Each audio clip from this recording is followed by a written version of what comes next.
Great teams do not form by accident. Team members must effectively deal with conflict and trust one another if they're to achieve excellent results. This requires that each team member understands his or her individual motivations and those of their teammates. This series investigates tools that can help teams achieve higher levels of trust and understanding. In this episode, we explore the benefits an organization saw after attending a training session designed to increase trust and engagement. Building empowered and engaged teams through the ELOC lens. The Brighton Center is a not-for-profit organization in northern Kentucky that tackles issues that prevent people from becoming self-sufficient. Leaders from within the center enlisted the help of a team of graduate business students from Northern Kentucky University to help them increase trust and empowerment through the organization. The students, all in the final year of NKU's Executive Leadership and Organizational Change program, designed a training course based on Patrick Lencioni's book, The 5 Dysfunctions of a Team, and the Myers-Briggs Type Indicator.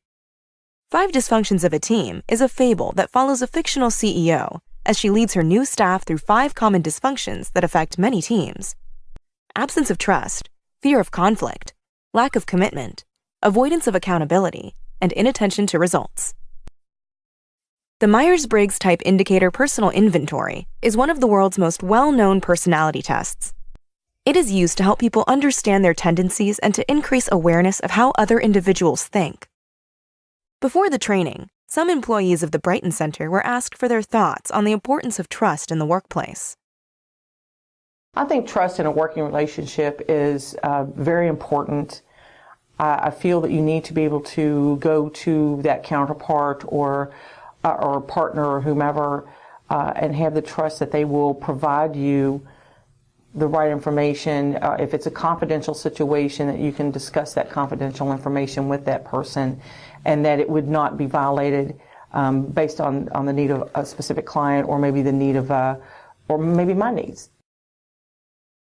I think trust is very important in a relationship with work, because if somebody doesn't feel that they can trust you, they're going to not feel as though they can come to you with questions, comments, concerns. If they're afraid you're going to go tattletale on them every single time that you ask something, that's not a good experience. And trust is very, very hard to earn, and it's not easy to get back once you lose it. They also were asked whether or not they feel empowered to make decisions in their current role. I do feel empowered to make changes within my team. In fact, sometimes I'm a little bit too vocal about things when I feel like there needs to be something changed or switched around. But I'm not afraid to say that I think something could be better.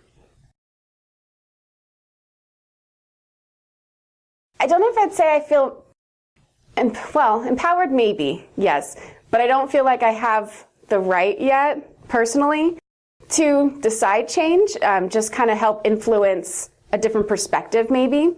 I think they would be fine if I tried to make change, but personally I would want to kind of like learn more of the different aspects first before I started coming in and be so bold as to like decide something for everyone.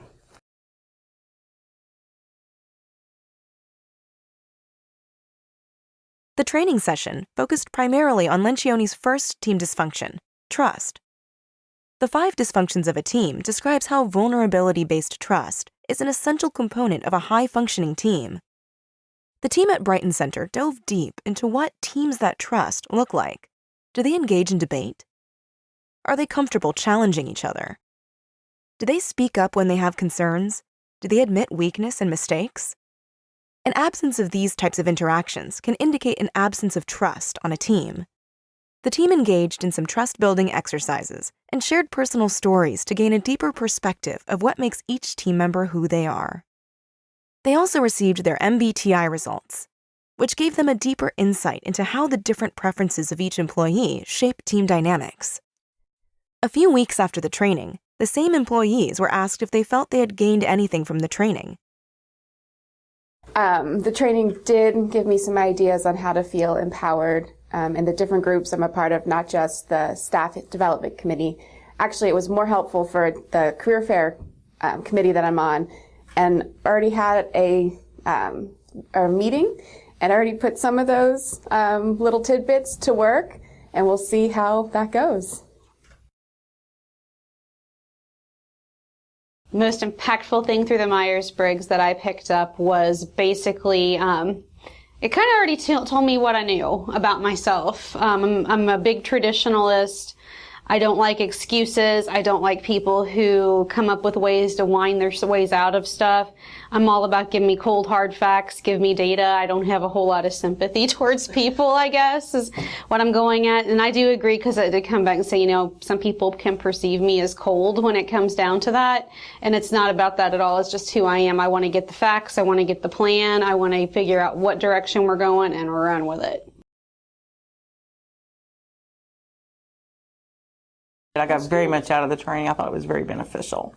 And you learn more about your partners. Through the training, we had a diverse group of people in there. And you learn, it kind of opens you up a little bit for some people that have had some raw experiences, but it makes you appreciate people more. You see them in a different light.